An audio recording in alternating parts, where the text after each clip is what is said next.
Well,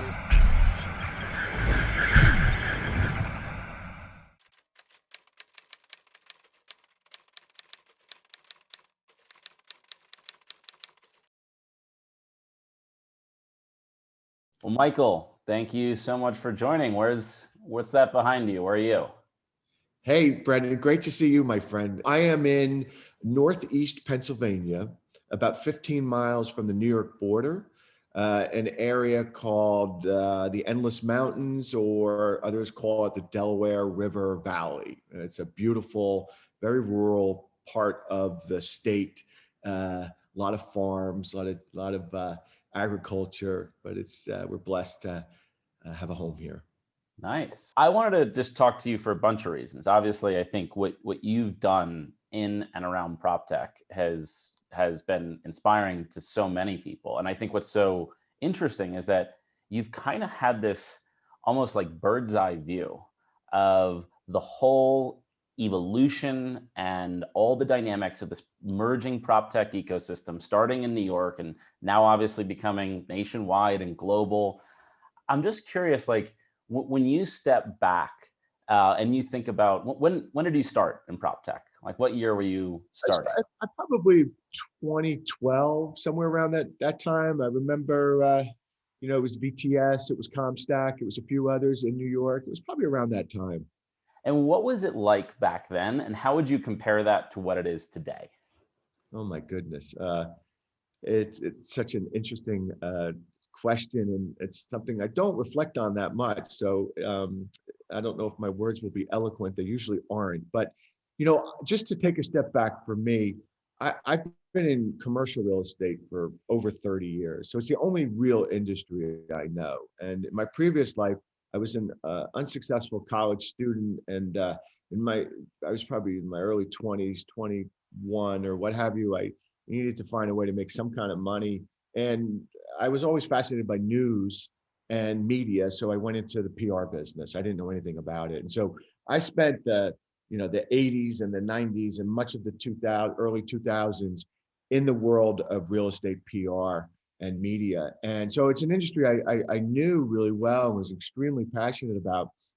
And around that time, I'd say around 2011, 12, I just, to quote the great poet Bruce Springsteen in his poem Dancing in the Dark, I just was bored with myself, and I just needed to find another blank canvas. And for me, I didn't know anything about technology. I'm not good at it. I'm still not good at it. But I thought, I'm reading about all these other industries, fintech and healthcare and et cetera, et cetera, et cetera. Why not real estate? Something's going to happen at some point. So I put my toe in the water around that time, and it's been an extraordinary journey since 2012 to present day. I mean, I would just say, just high level, what we saw was in the very, very beginning, it was, the number of startups coming onto the scene went from a few dozen to 7,000. The money that was coming in and being invested, it was mostly high net worth family offices. I think it was probably $50 million around 2012, 13. Last year, it's in the 20, 30 billions of dollars. Corporates now starting to adopt and get involved and engaged. So the progress has been extraordinary. The challenges are still there, though, which is adoption, and which we can talk about. But, there's been some seminal moments in the space. Clearly, when you and your partner, Brad, came to New York, and I remember that meeting very, very vividly. I think it was in a Starbucks, right? Yeah, right. Starbucks somewhere in the 20s. You two were so impressive and thoughtful, and you had such good, pedigree in terms of backgrounds. And you started telling me about what you were about to do. And it wasn't that I was skeptical, my friend, but I was like, how much? $212 million PropTech? And then, you sent me the press release, and it was like game on. And at that moment, the industry really started to mature and I think make extraordinary progress, but we still have a long way to go. When you look at, say, how the PropTech ecosystem has gone from being so New York focused. Like, I remember when we started, it was so New York focused. And obviously we were based in LA, and there wasn't really a lot coming out of LA at the time. how and why do you think it's shifted to being more of a nationwide and now global phenomenon? Yeah, it's a great question. I think when I often, and I still get these sort of comments that I'll hear from people that come into the industry from fresh from other industries, whether it's tech or consumer or other business verticals, and they say, "Oh, well, real estate's the biggest asset class in the world. Very little tech adoption. It's going to be a hockey stick. It's going to be so quick and so fast, and we're just going to scale." And it doesn't happen. And you and Brad know that as well as anybody because of your backgrounds in real estate, which is, I think, what makes you such an effective thought leader and investor in the space. But the reason that real estate is not invested in technology is because it hasn't had to, right? Like it's an industry that for decades, for generations, has made extraordinary wealth and progress without technology. So what's the motivation? What's the incentive? There just hasn't been any. COVID changed a lot of that. COVID, there's so much, tragedy and sadness and pain and suffering as a result of this past year and COVID. But there are, if you look for it, and it's sort of my Buddhist nature to try and find opportunities to grow. And you could look at COVID and say it was an extraordinary accelerant of tech adoption in all industries. And we're not talking just about Zoom, we're talking about from operations to properties. And, we've seen it globally, to answer your question. When we started, when my partner, Pierce Ninekin, really started CREtech back in 16, in 2012, and then we acquired it in 16, 17. It was more of a volunteer sort of network, and it was tremendous. It was a great community. How big were the conferences back then? Yeah, I mean, there were dozens, a couple dozen people. And the last one that we did in Brooklyn was 2,000, over 2,000. You and Brad delivered the keynote. And, our audience now, it's about 100,000, and it is global. We acquired Future Proptech at the end of last year. So it is absolutely global. And I got to tell you, and, I keep throwing it back at you guys, but we've been following a lot on your coattails, honestly, my friend. Like when you guys went international, that kind of gave us the confidence to say, okay, if Fifth Wall's doing that, let's go there. And we're going to hopefully we'll get into climate a little bit. Same thing, you're pushing the envelope, and we're trying just to keep up with you guys. I remember when I went and I spoke at Future Proptech. This was back in right after we raised our first fund, actually. And I went over there and I was like, wow, this conference is really big, it's in London, obviously. And I was like, there's clearly demand for this here as well. And that really got our wheels turning in terms of, the business of owning a building fundamentally isn't that different between London or Tokyo or New York. And so, the United States has spawned most of the valuable prop technology to date, but that's changing, right? And the capacity to, be a platform to take US prop tech companies or fintech companies and bring them to Europe, and or take European companies and bring them to the US and to Asia and vice versa. There's just so much opportunity there. And we really saw that between our first and our second fund. The hardest thing for us at the outset was to draw that distinction between technology adoption, which is inherently internal and starts internal and will always be internal to a company, and technology investing, which is, I do think, always best done external. But that's a real mindset shift. And I think if you look at other industries, they've gone through what real estate has gone through in the last 5 years, but they did it like a decade earlier, right? Yes. So the reason I think it's so interesting is in light of what you're doing now, Michael, which is we're seeing some parallels, I think, between what happened in prop tech over the last 8 years, and I think what you're about to see in climate tech. But backing up, I guess you've built this massive media empire, right? You are the dominant media empire in all things real estate tech. You host the biggest conferences. You have the content everyone looks to gather information on the space. What prompted you to focus that on sustainability? Like, where did that come from in you? Well, it's a personal journey, to be honest. And I'm 56. I've been working, nonstop since I'm, like I said, 21. And, I work to grow my own knowledge, and we call it in our Buddhist practice the human revolution. And I just keep trying to get better and educate myself. And you and I connected in, I think it was, I'm trying to remember the exact month. It was probably over the summer of 2020.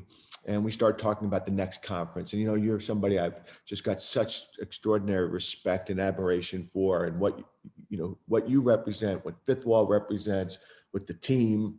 I mean, if anybody has not had the pleasure of interacting with your organization, it's just phenomenal from top to bottom, all the way through. And so I've sought your counsel for years, and we were talking about the next conference, and I was like, you got any ideas? And you're like, well, sustainability. I'm like, oh, okay. Again, just like in 2012, I don't really know too much about it. I haven't really studied it, but here I am in this beautiful part of the country. And I sit outside every night at a fire pit. I go hiking in my woods. I've been to every national park I could possibly get to. I am obsessed with the outdoors, but I'm a hypocrite because in my professional life, I'm working with the largest asset class in the world. And this personal passion of mine, the environment, I'm not translating it into my professional life. And in talking to you about what's happening, you really raised some alarm bells. And then we put together that extraordinary conference, I think in October, thousands of people from around the world. And I just sat there mesmerized, listening to every video, every interview that you did. And I just felt like it was like an awakening. So I turned to you after that conference and I said, Brendan, I got to go big here. This is going to be my legacy. This is going to be bigger than. I remember that email. And you're like, what did you say? I'm in. Fifth Wall is in. Whatever you want, you're going to do, you have our support. And that was it. And I was like, okay, let's go. And so we're going to build CREtech Climate. It'll be the biggest thing I've ever built. And with your support, we're going to replicate what we've done on Proptech, but hopefully it'll be 10 times as big. And therefore, just an extraordinary impact on society at large. So you got me at sustainability and climate, and I'm in. And we're going to do this together. And I can't thank you enough for your support, because I can't do this on my own. This is big. This is too big. And I think everyone in the real estate industry should be rooting for this, right? I mean, this is, the way I kind of developed a passion for it was in some ways a negative reaction to what I was seeing in the real estate industry. So, when we started Fifth Wall, the focus was not sustainability. The focus was technology for the real estate industry. And to some extent, we were almost expressly not focused on sustainability, in part because I had, the kind of the hangover stigma of what had happened in prior iterations of green tech 1.0 and clean tech. One of the interesting things, going back to what we talked about with like the emergence of Proptech, was it felt eerily reminiscent of some of the dialogue I would have about Proptech back in 2016, which is like, you'd ask real estate owners, you'd say, what are you doing around investing in technology? They would say, well, I'm a real estate company. I don't invest in technology. And, I was trying to raise money. So I would say, well, you haven't historically, correct? But you need to. And right. I'm pretty sure you will in 5 years. And it's taken 5 years, I think, for real estate owners to get that. And I was getting the same reflexive responses in and around decarbonization, right? Which is, I'd ask owners, well, what are you investing into climate tech? And they'd say, well, I'm a real estate owner. Why would I invest in climate tech? And right. Now we actually know the stats. Like, here's a really interesting stat. Do you know that today, with the very best technology that we have, that exists, that's readily adoptable inside a building, even if you were to deploy it all and change over your energy sources, you only get about halfway there in terms of reducing the operational carbon footprint of a building. Meaning, even with best intentions and perfect adoption, we're still only halfway there, right? Halfway towards the standards that one would need to meet in order to achieve the Paris Accord Agreement and, obviously limit temperature rise globally to 2 degrees Celsius. Like, that is all we can do. And so everyone, the whole real estate industry, the whole world, anyone that lives on this planet should be betting that the technology emerges that solves the other 50%. Right. And one of the big structural questions I always ask is, who's going to fund that, right? Because it's not enough money is going into the space today. How do we fund that structural shortfall to close that gap so we can actually reduce the footprint operationally of buildings to zero carbon footprints? And I didn't hear a good answer. So that was how I came at it. And, I always saw CREtech as kind of this platform. And I was like, well, why don't I just talk publicly about this point of view? And what I think your conference has enabled us to do, and frankly, the growing attention from it, is attract real estate owners that I guess think like we think, Michael, right? That have this environmentally progressive view and want to close that gap. You said it a couple of times that COVID was an accelerant. Like, what do you mean by that? Well, I think real estate companies and most companies, they had to adopt tools to help them operate remotely, and then they also had to get people back into their buildings in the safest manner, et cetera. So they needed tools, whether it was something to help them transact or something to help them understand what their portfolio looked like, or how to get people into a building with building access. So it was really just the real estate companies now all, like the rest of the world, working remotely, but did not make those investments in tech. So now they had to. So that's what forced it, in my opinion. But on the climate side, I think the difference between climate and just real estate tech is that on climate, there's gonna be pressure, right? Corporates, and it's not just Larry Fink's letter, as you well know, because you've been interviewing so many people in the space. And I encourage everybody to go to Fifth Wall's YouTube channel and see all your extraordinary videos. The Jeffrey Sachs one was just mind-boggling for me, but many, many, many others that you've been doing. And you're my lab, man. So that's where I've been learning. But corporates now, it's not just Microsoft or Amazon and Apple. It's like now it's Goldman Sachs, it's fintech, it's all the financial services companies. They are mandating some kind of climate strategy with their investments and their footprints as well. So you've got the corporates now going to put pressure on real estate. They're going to look at buildings and understand what's the carbon impact of this particular building, how safe and healthy is it for my employees. But you've also got this younger generation coming that I'm so inspired by.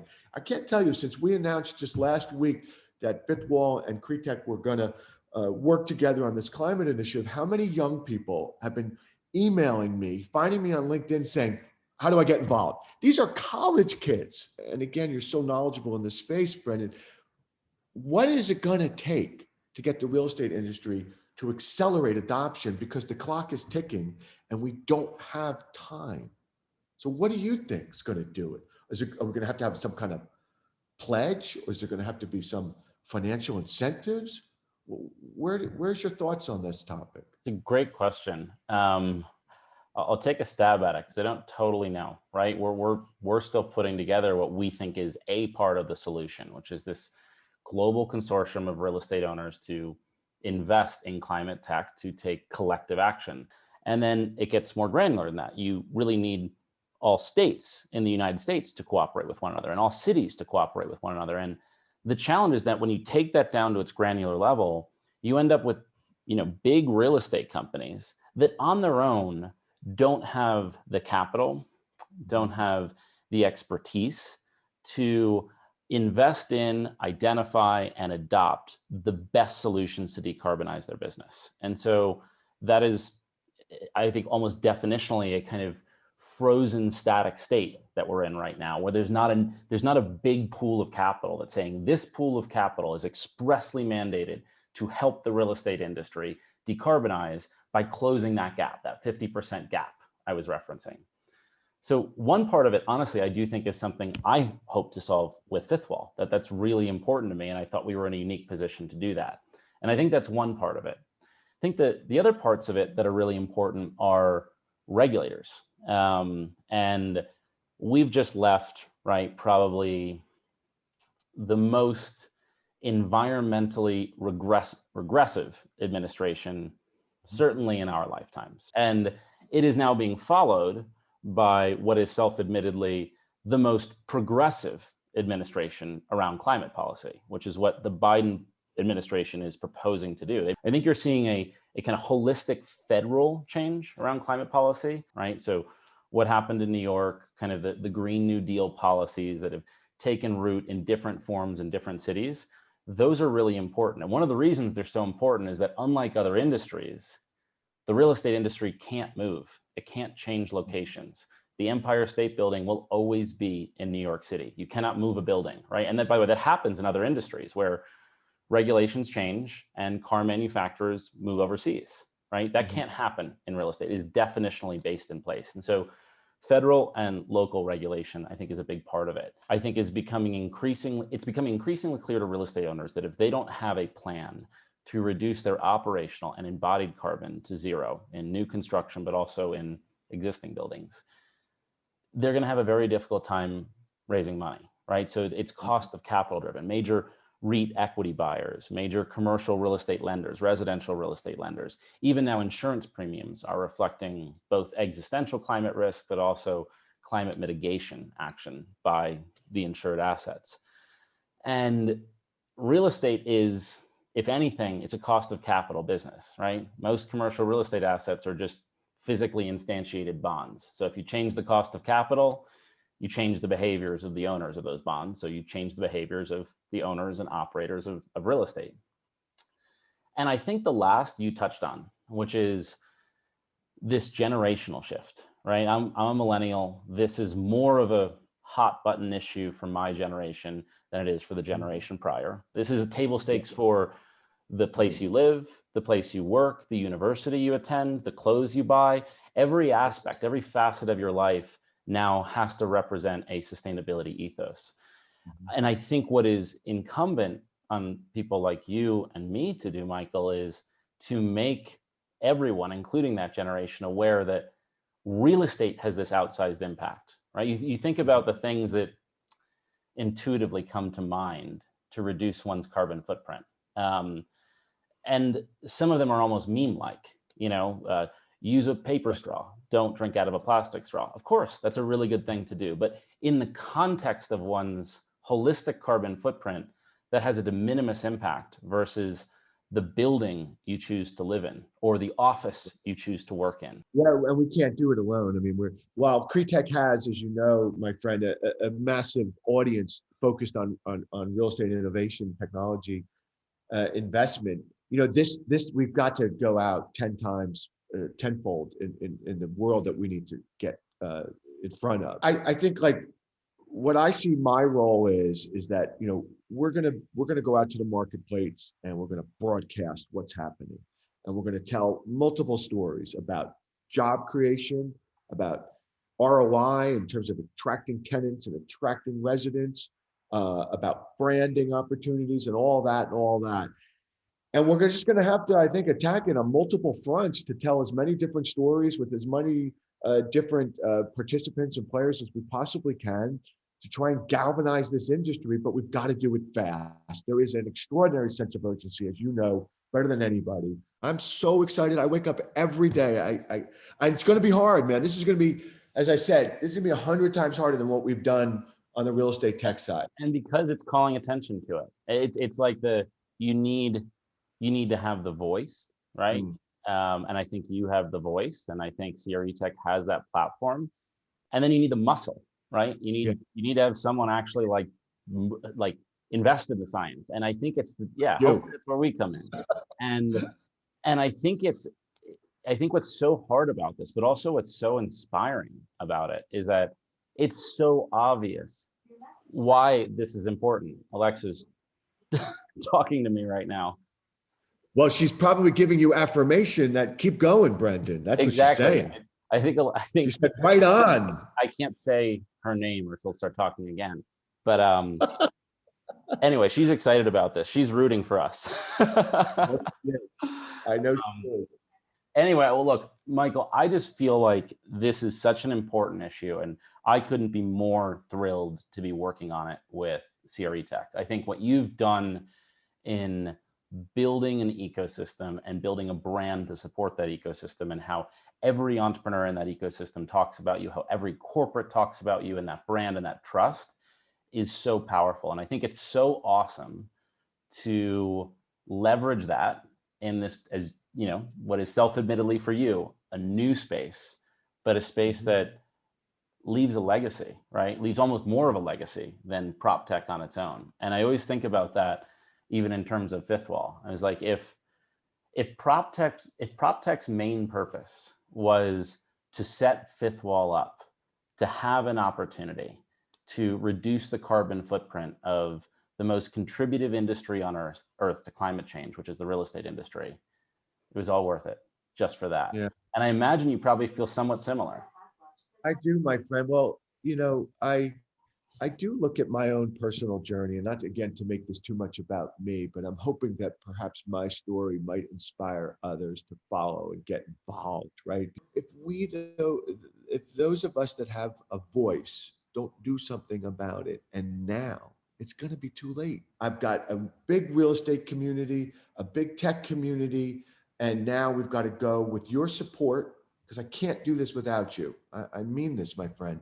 There is no way you're just this turbocharged to this platform with your support and your knowledge and your contact to really make it meaningful and impactful, and not just a box that I checked that said, oh, sustainability, ESG, it's trendy, it's hot, let's check that category. Our readers, our viewers will like that.